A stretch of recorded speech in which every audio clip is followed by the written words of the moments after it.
En la conferencia de hoy, la 153, segunda parte, ya veis que tratamos una vez más del tema de puertas dimensionales, ya en su apartado número 45, y la verdad es que cuando parecía que este tema ya también se iba terminando, nos es imposible terminarlo, porque están saliendo más cosas adicionales que realmente vale la pena que mostremos aquí.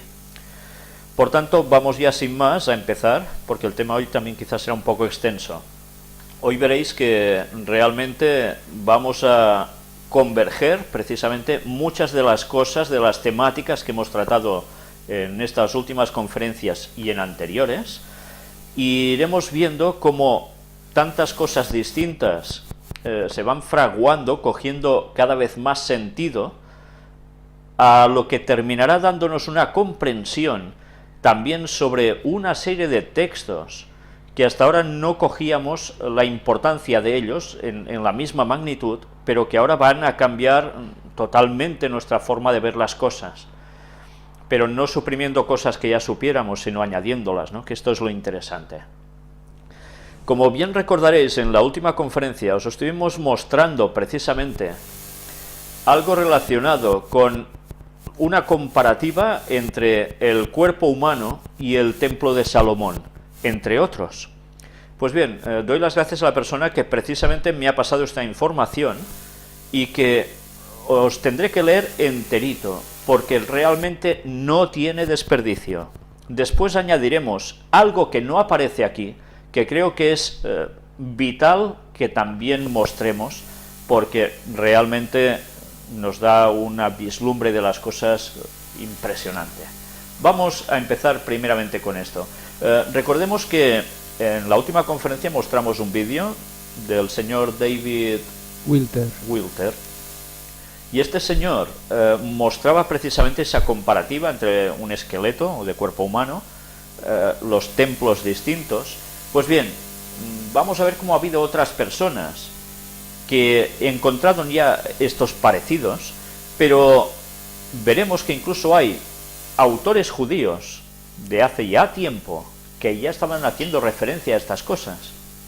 Mirad si es importante, como decía el apóstol Pablo, examinadlo todo y retened lo bueno, porque si nosotros nos centramos solo en cierto sector, pues evidentemente, y tenemos prejuicios contra otras cosas, o otros grupos, otras creencias, puede ser que perdamos la cantidad de información que realmente sea importante para hacer el conjunto y la comprensión de todo. Dicho esto, vamos a empezar precisamente con este escrito, y me gustaría que, recordando la conferencia anterior y la anterior a esa, pues lo que ahora vais a ver es un complemento ideal.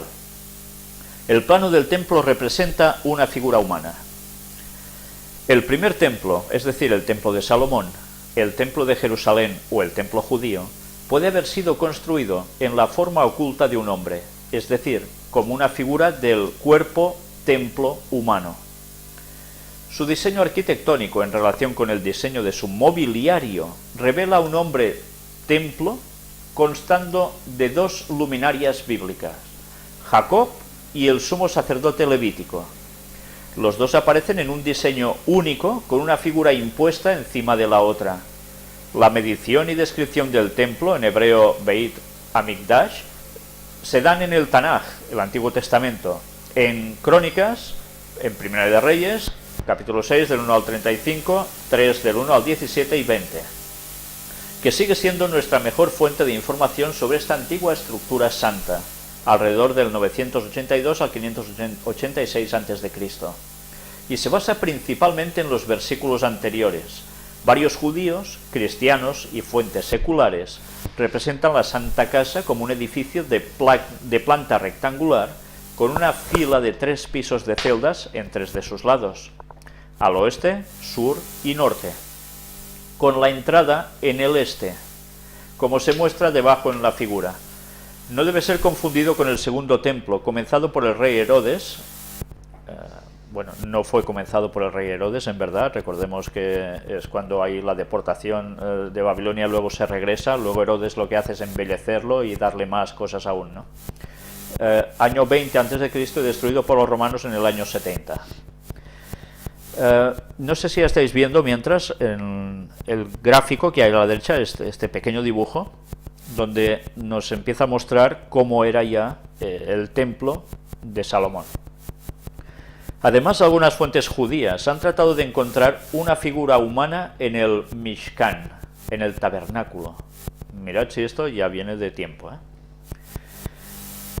Importancia del Tabnit, el plano. La llave para entender el templo se encuentra en el plano y el diseño de su mobiliario. Esto es interesante. Ahora no nos vamos a ceñir solo a una estructura, sino al mismísimo mobiliario.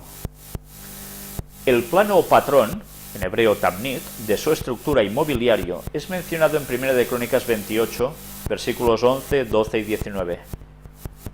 Tabnit también se traduce como el diseño, estructura, figura, forma, apariencia. Mirad lo importante de conocer el origen de las palabras, su verdadero significado, porque ya nos están marcando un camino claro de lo que nos quieren decir las cosas. Tened esto presente, porque si nos da tiempo hoy vamos a tratar de varias palabras hebreas y de su significado, porque nos va a dar una luz tremenda sobre todo el tema que estamos tratando. Nos sigue diciendo, así, en Deuteronomio 4, del 16 al 18, los israelitas se les prohíbe realizar cualquier imagen, forma o figura de un ser humano o animal para el culto. En Ezequiel 8:10, el profeta ve formas repulsivas o figuras de animales reptiles, pero en el 8:3, él es levantado por la forma o figura de la mano de If, de Yahvé, o un ángel, ver también capítulo 10, versículo 8, y en los Salmos 144:12, los hijos e hijas son comprados con piedras cortadas, con elección dar forma o la forma de un palacio. Dice, véase la Sociedad de Publicaciones Judías del Tanaj. Ya veis que los judíos en esto se han puesto fuertes, De aquí ya veis también lo interesante que es ver cómo una vez más se hace la comparativa entre los hijos de Dios y las piedras cortadas para formar el templo, el palacio. Esto tiene una aplicación totalmente directa con nuestras personas, en un sentido espiritual. El Tabnit generalmente se refiere a la forma de algo. El rey David recibió la inspiración divina de la forma, es decir, plano o patrón del templo, y antes de él, en el Sinaí, Moisés escuchó las instrucciones verbales de Elohim, o sea, del Señor, de Dios, para la forma del Mishkan, tabernáculo.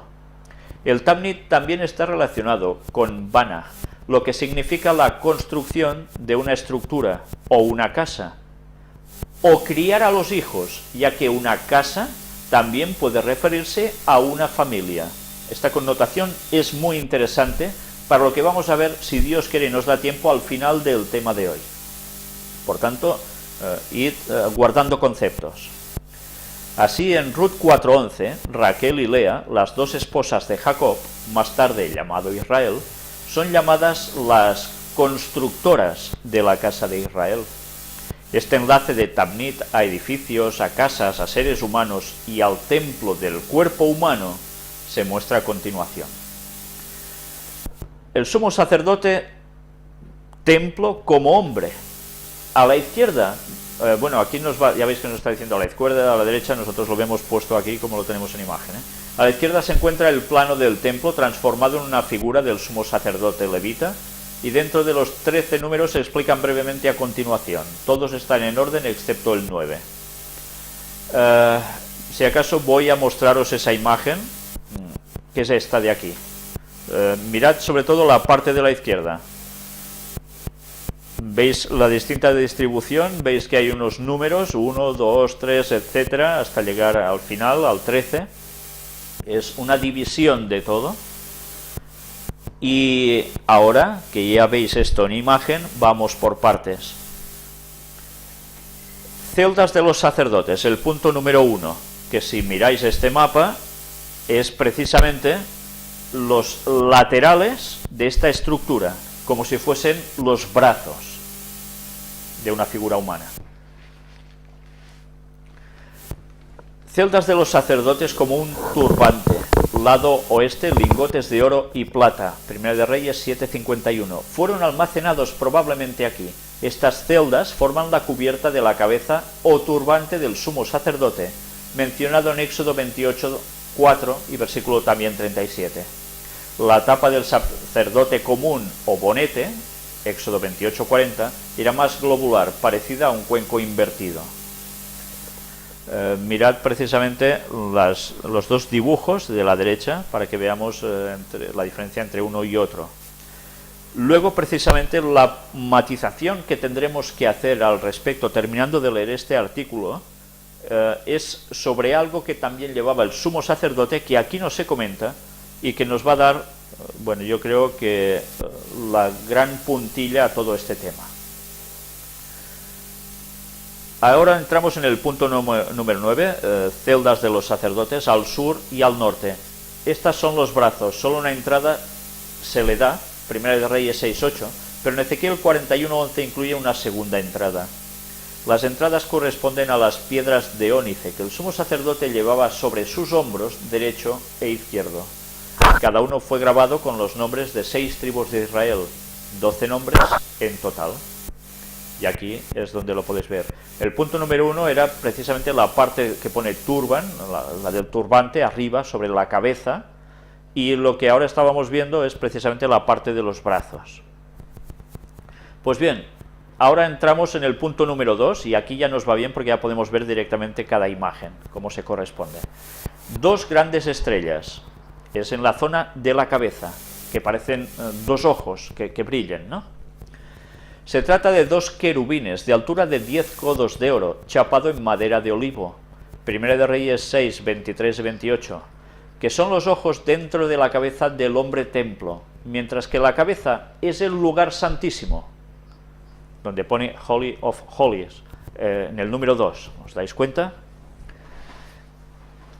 Luego mirad en el punto número 3, que es el arca de la alianza. Mirad una vez más la disposición de esta arca. No está puesta en un plano cuando llegas para ver todo en plano horizontal, rectangular, delante tuyo, sino precisamente totalmente al revés, como muy vertical. Este es un cofre de oro plateado con una tapa de oro macizo y 2 pequeños querubines, estrellas pequeñas. El arca es su nariz y sus polos, cuando se monta en los lados largos y dibujado hacia adelante, como Primera de Reyes 8:8. Representan las ventanas de la nariz oliendo el humo dulce del altar del incienso en el lugar santo. Que precisamente, si os dais cuenta, el altar del incienso está justo previamente al llegar al lugar santísimo.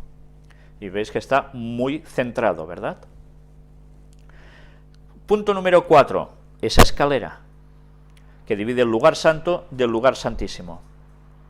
La escalera o rampa corta que conducía desde el lugar santo al un poco elevado 6 codos, lugar santísimo, es el cuello y la garganta, y la parte superior es la boca.